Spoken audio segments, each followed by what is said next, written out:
Surprise and Happy New Year 2022 is 2:59 a.m. It's been 2022 for 2 hours and 59 minutes. So far so good. Can't complain. Excuse me, despite that cough,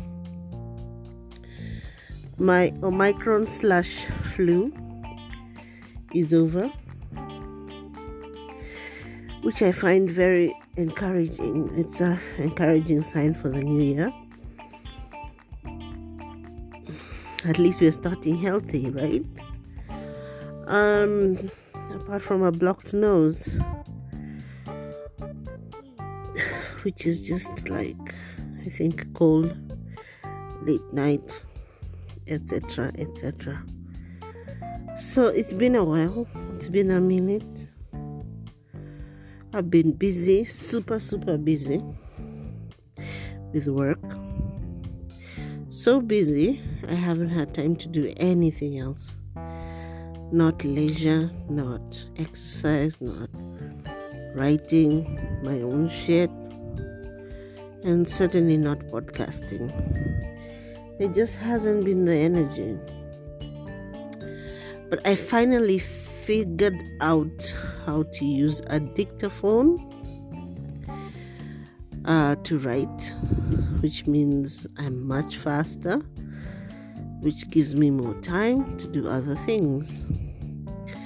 So hopefully 2022, and not 2022, but 2022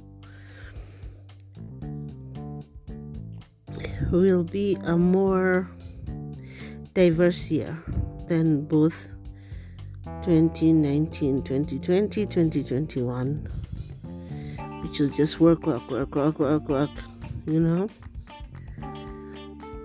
My toes swelled, my feet swelled, my ankles swelled. They're like 3 times the usual size because of just sitting. Sitting truly is the new smoking. They didn't lie about that shit. Should do less sitting. So at least when I'm working on my dictaphone, I can lie down. I can pace. We'll see. But I'm really excited about the space that I have created for other things in my life. I might even try to find out for real if the shop girl is flirting with me or she's just being nice. I mean, seriously, she complimented my nails the other day. She asked me, why didn't you call me? I could have brought your shit to your house. And she doesn't ask for any payment or anything. So I'm just like, oh my God, which is it? Is she flirting with me? Or is she just really good at customer care? I don't know what the answer is. I wish I knew. She's pretty.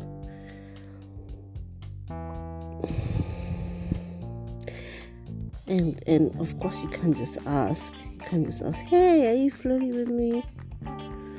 Do you want to go out to dinner, maybe? Have a drink? Life is hard in these streets. Anyway, so I wanted to get on here and just do a recap of 2021. It's 2021, right? Yeah. I've forgotten already. My mind is on 2022 completely. So the year started out with quarantine, I believe. Yeah, we're in quarantine as usual. I think for me, I managed to go through 2 years of the pandemic without getting sick. without getting COVID, that is.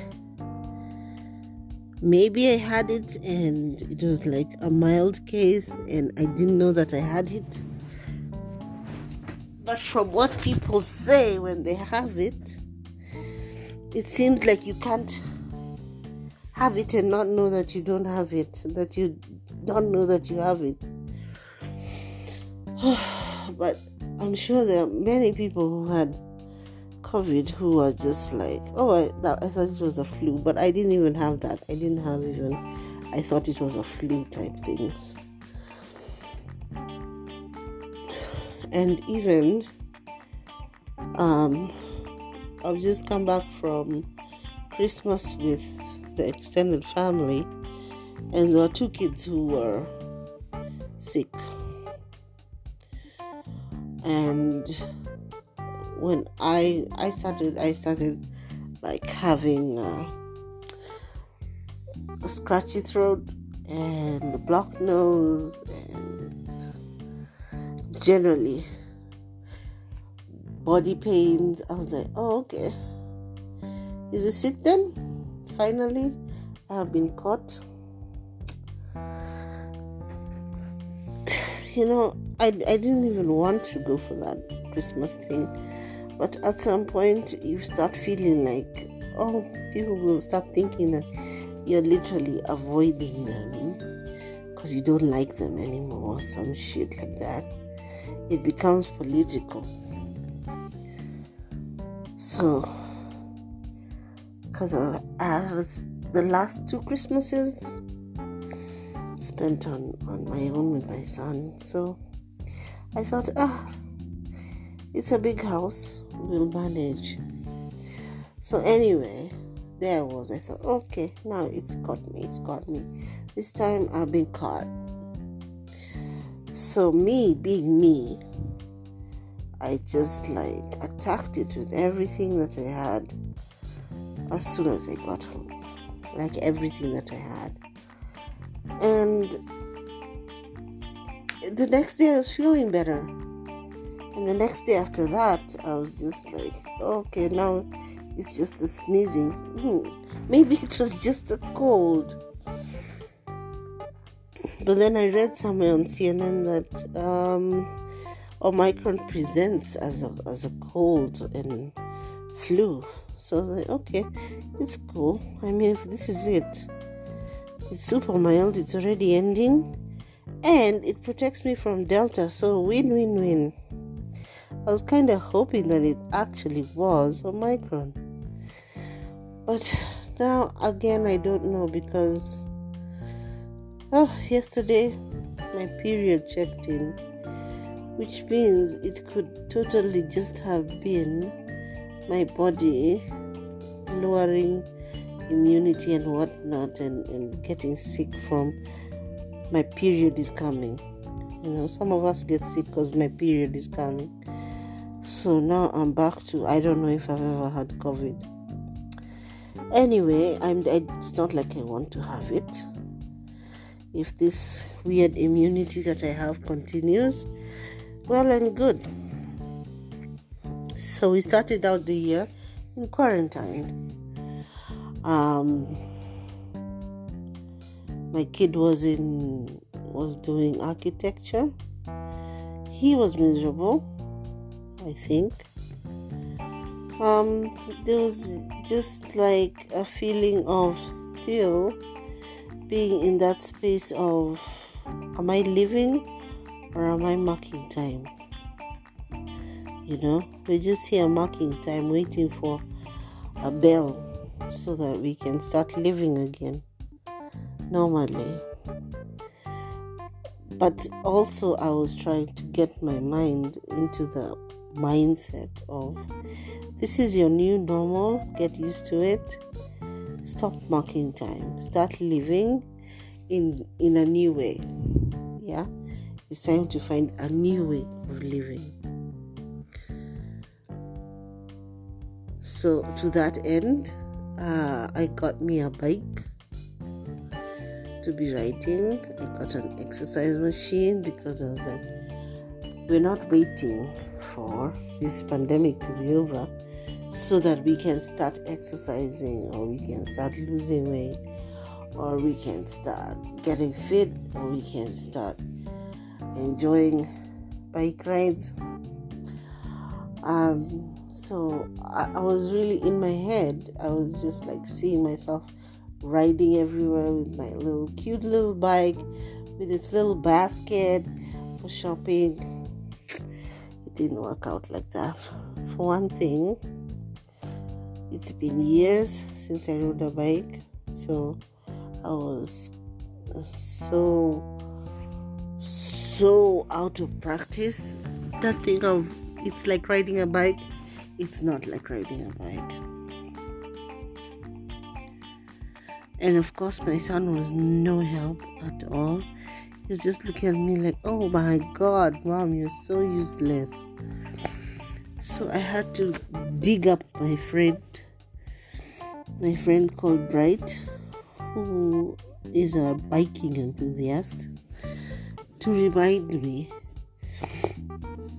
of the basics of riding and how to do that without falling flat on my face.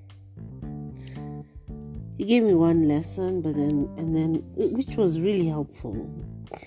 He really made it count, but then he went off to Mombasa and I haven't seen him since.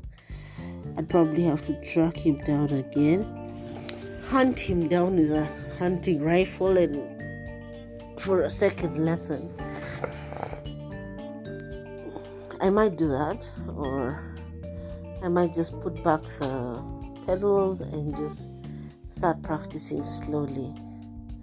This is the year, and I'm gonna make time for that shit, because I do want to be a bike rider. It's good for the environment, better than riding a motorbike, cheaper too. And it's a fear of mine, riding on the road, which is a very perfectly legit fear in this Nairobi, Kenya. And I don't think I will be riding on the road anytime soon. But I can be riding on the footpaths, So we'll see about that.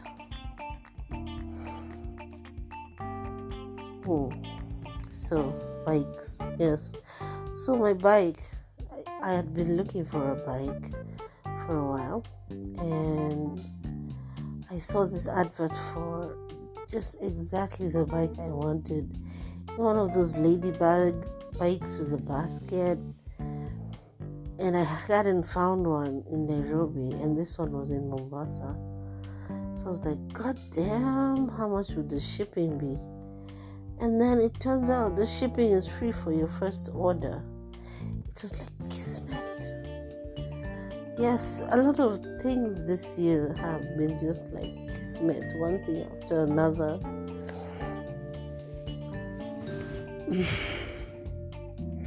From work to leisure, whatever.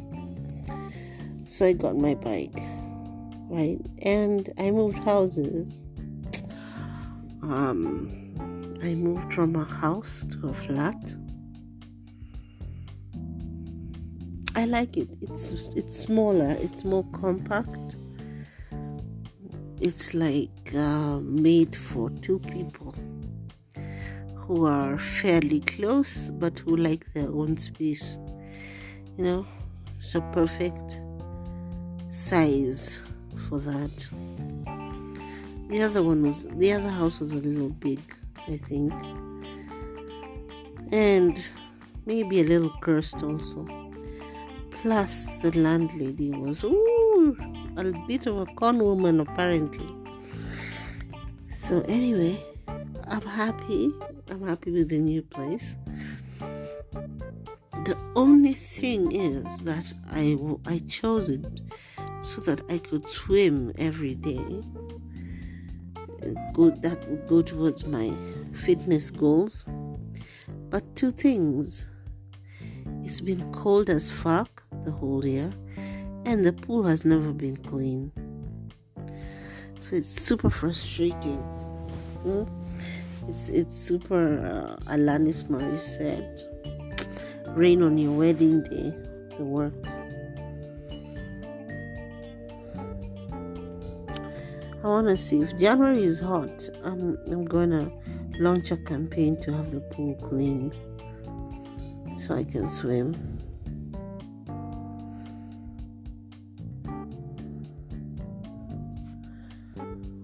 Yeah, so this year Chris is starting a new course. He's moving from architecture to IT. Hopefully he's gonna be happy. He's been miserable.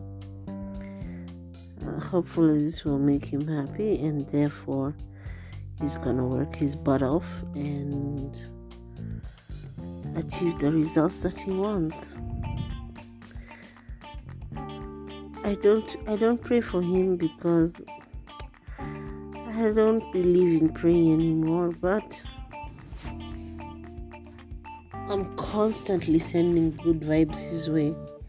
Even at his rock bottom, I still have this weird, unshakable faith in him and his ability to find his feet eventually in whatever it is that he wants to do. And I can't wait to see what he does when he does find his feet. And he does find that ultimate focus and decides, Mom, this is how I am going to change the world. Because I know he will. Yeah, so this podcast has been really boring, hasn't it? It's just like I haven't even made a single joke. And have I said anything at all educational? I don't know. But I'm not going to not post it. I'm going to post it. And if you've listened this far, thank you. I'm gonna begin again podcasting. And we're going to talk about some stuff this year. We're going to talk about weed. We're going to talk about the benefits of weed and the dangers of weed and the politics behind weed. We're going to talk about motherhood and parenting. We're going to talk about menopause and periods. We're going to talk about hair care. We're going to talk about sex. It's going to be fun. I promise you. I'm going to stop here. Happy New Year. See you soon.